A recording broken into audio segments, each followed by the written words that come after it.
Listen guys, 𝐴𝑁𝐺𝐸𝐿𝑂'�'𝑆 with you. Welcome to my channel and my page, and thank you for watching this video of mine. So today we're going to talk about another important subject that is deeply related to our spiritual and our mental life. Specifically, I'm going to talk about the relationship aspects of our life, because lately relationship aspects has been very popular, like all along, because right now we're living in such an era of a fast-paced changes. Things are changing non-stop, and everybody is feeling so overwhelmed with these new changes. Some people cannot keep up with that because of the fast pace of this energetic changes that is happening.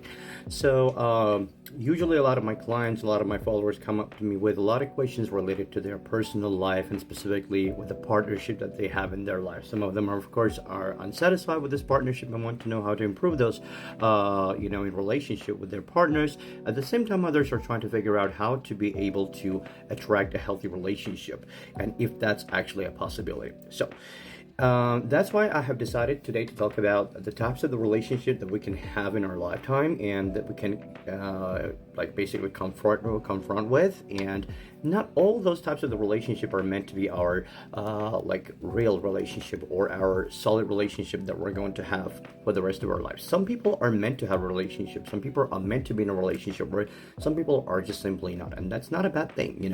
Relationship is not for everybody, because for the relationship we need to have certain frequencies, and those frequencies are usually given to us since we're born. We are all carriers of a different kind of frequencies, energetic frequencies, and when our frequency is basically compatible with the frequency of another person, then at this point, of course, we can hope to have some sort of relationship in our life with this person.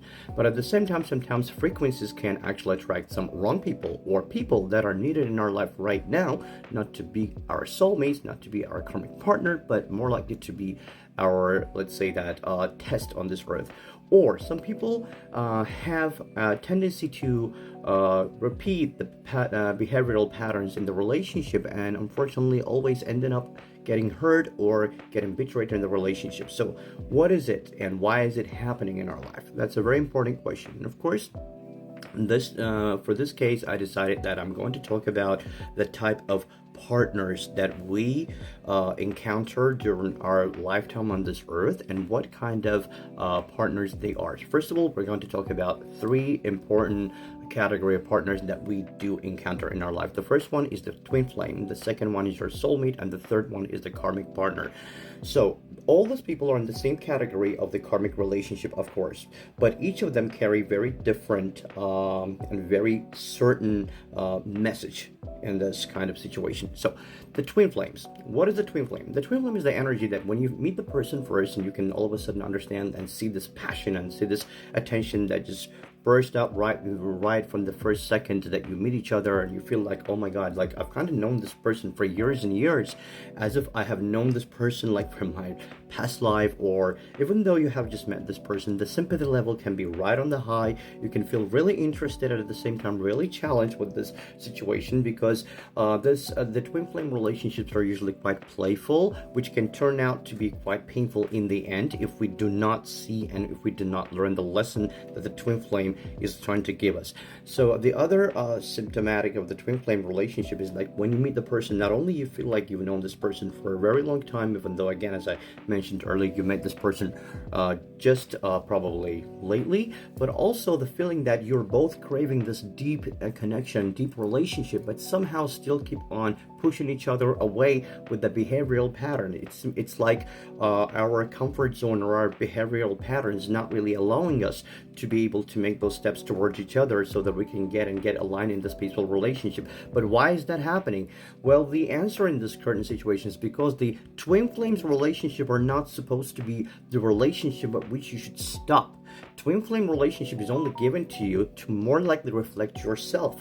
You can recognize some of your patterns, some of your features, and the personality traits, and maybe the way that you think, the way that you see the life, the way that you view everything around you, just like the twin flame does. And that might give you that deceitful and yet again that tricky sensation that, oh wow, we are so similar in lots of ways, so probably we are actually the soulmates. No, you are not. The twin flames are usually sent along your way to be able to reflect you, to reflect what you do, what you don't do. The twin flames are given us to understand, can we actually be reliable in a relationship? Because the purpose of the twin flame is to reflect us, and so that we can understand, are we reliable in relationship ourselves? What are our real expectations from relationship? Meanwhile, when we are demanding the certain traits or behavior from our partner, are we willing to give the same kind of behavioral patterns and follow them, in order to be able to show and demonstrate our intentions to our partner?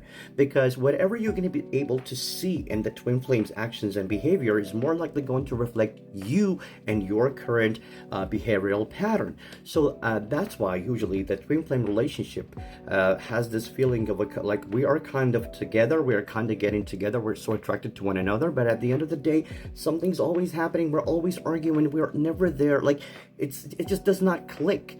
And the purpose is it should not click because, first of all, this relationship should be a test for you so that you can understand whether you are ready to be in a real relationship or not. Once you understand this, once you start seeing your own misbehaviors and wrongs in your twin flame, trust me, somehow this relationship will start fading away automatically without even causing you pain. But if you are going to be pursuing this relationship and getting really obsessed over this relationship, then this can be actually quite painful. You can have quite painful consequences of the situation. Another one, the second one we're going to talk about, is a karmic partner, which is actually closer to the twin flame relationship. And no, it's not your soulmate. The karmic partners, symptomatic of the karmic partnership is also very sudden. Whenever you see the person, you get this burst of, oh my god, the fire going along your body. Like, it can give you the emotion of a love at first sight, but it's a karmic partner who has been sent on your way to challenge you, to challenge your beliefs and your views about the relationship, to see if you're really ready to actually compel to the relationship, to compel to the real relationship, and start investing into the real relationship.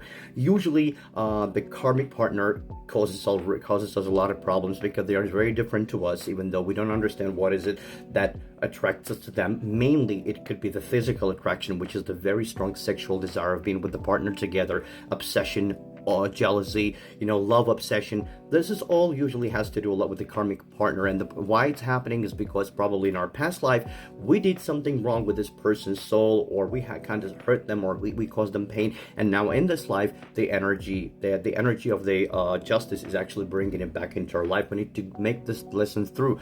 We need to understand the pain that we have caused to this soul before in past lifetime, because it's going to be exactly the reflection of the same pain that we've been caused, or we're being caused in this lifetime by the karmic partner.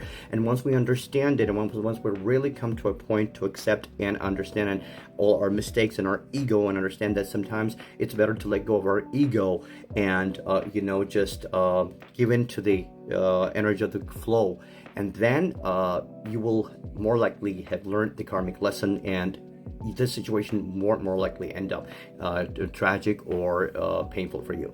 And the third one is, of course, the real soulmate. So the energy of the real soulmate is completely different. It's very harmonious. So as soon as you see this person, you're not having this crazy emotions about, oh, I want to be this person, or there's no such a very, very crazy physical attraction towards this person. It's like very harmonious relationship, as if you've known this person also a long time, just like with a twin flame or just like with a karmic person. But one thing is different is that you feel very serene, you feel very quiet, you feel like you can trust this person. You don't even have to be jealous. You don't have to chase them. Like, they are there without any effort. They are trying to make those efforts towards you. They're coming towards you. They're trying to make sure that you feel good. They care about you. They show you love. Yes, it happens very rarely. A lot of people ask me, why does it happen rarely?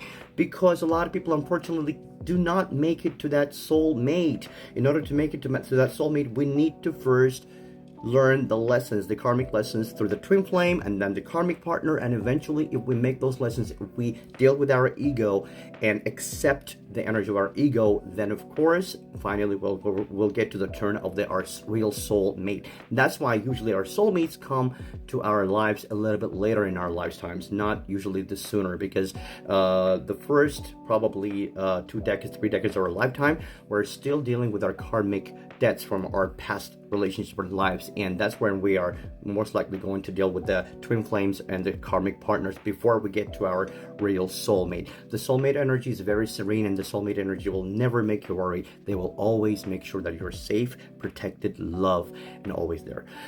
So thank you guys for watching me. I hope that this information is going to be really useful for all of you, and hope to see you soon again. and have a blessed day and stay safe and sound, my friends.